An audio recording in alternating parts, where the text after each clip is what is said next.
South ఇండియాలోనే biggest sorry store మన Varahi silks మన విజయవాడ ఎంజీ రోడ్ లో డిసెంబర్ 4వ తారీఖున ఘన ప్రారంభం.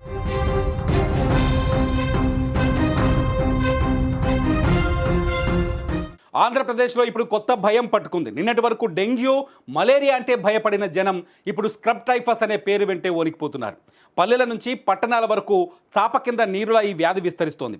సరైన సమయంలో గుర్తించకపోతే ప్రాణాలకే ముప్పు. అసలు ఏంటి స్క్రబ్ టైఫస్ అంటే? స్క్రబ్ టైఫస్ ఇది ఒక ఓరియంచియా సుసుగామి అనే బ్యాక్టీరియా వల్ల వస్తుంది. ఇది మన కంటికి కనిపించని చిగ్గర్ మైట్స్ అంటే నల్లి జాతికి చెందిన కీటకాల ద్వారా మనుషులకు సోకుతుంది. ఇవి ఎక్కువగా పొదలు, గడ్డి పెరిగిన ప్రాంతాలు, అటవీ ప్రాంతాల్లో ఉంటాయి. ఈ కీటకం కుట్టినప్పుడు బ్యాక్టీరియా మన శరీరంలోకి ప్రవేశించి తీవ్రమైన జ్వరానికి దారితీస్తుంది.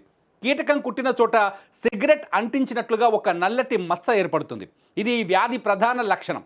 వారం దాటినా జ్వరం తగ్గకపోవడం, విపరీతమైన తలనొప్పి, కండరాల నొప్పులు, పొడి దగ్గు, కొన్నిసార్లు ఒంటిపై దద్దుర్లు రావటం కనిపిస్తాయి. నిర్లక్ష్యం చేస్తే కిడ్నీలు, ఊపిరితిత్తులు దెబ్బతినే ప్రమాదం ఉంది. స్క్రబ్ టైఫస్ బారిన పడిన వారికి సాధారణ యాంటీబయోటిక్స్తో వ్యాధి నయమయ్యే అవకాశం ఉంది. కానీ అవగాహన లేక సకాలంలో గుర్తించలేకపోవడంతో సమస్య వస్తుంది. జ్వరం ఎంతకీ తగ్గకపోతే మలేరియా, టైఫాయిడ్, డెంగీ అనే అనుమానంతో నిర్ధారణ పరీక్షలు చేయించుకుంటున్నారు. ఇలాంటి అనారోగ్య పరిస్థితుల్లో శరీరంపై నల్లని మచ్చలు, దద్దుర్లు కనిపిస్తే ఆలస్యం చేయకుండా స్క్రబ్ టైఫస్ అనుమానిత ఎలిసా పరీక్ష చేయించుకోవడం మేలని వైద్యులు సూచిస్తున్నారు. ప్రస్తుతం ఏపీలోని పలు జిల్లాల్లో ఈ కేసులు ఎక్కువగా నమోదవుతున్నాయి. ఈ బ్యాక్టీరియా బారిన పడిన వారిలో ఎక్కువగా చిత్తూరు, కాకినాడ, విశాఖ జిల్లాల వారు ఉన్నారు. చిత్తూరు జిల్లాలో 379, కాకినాడలో 141, విశాఖలో 123 కేసులున్నాయి.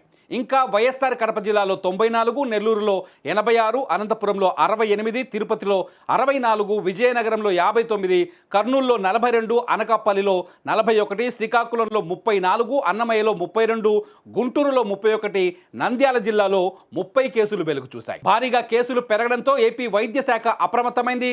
విజయవాడ, గుంటూరు, విశాఖపట్నం, కాకినాడ, తిరుపతి లాంటి ప్రధాన ఆసుపత్రుల్లో అనుమానిత పరీక్షలు చేయిస్తున్నారు. ఇవి కాక పబ్లిక్ హెల్త్ ల్యాబ్లో 17 జిల్లాల్లోనే ఉన్నాయి. అనుమానిత కేసులు గ్రామీణ ప్రాంతాలు ఎక్కువగా రావడంతో ఆయా ప్రాంతాల్లో టెస్టులను పెంచాల్సిన అవసరం ఉంది. వర్షాలు కురిసిన తర్వాత పెరిగే పిచ్చి మొక్కలు, పొదలు ఈ కీటకాలకు ఆవాసాలు.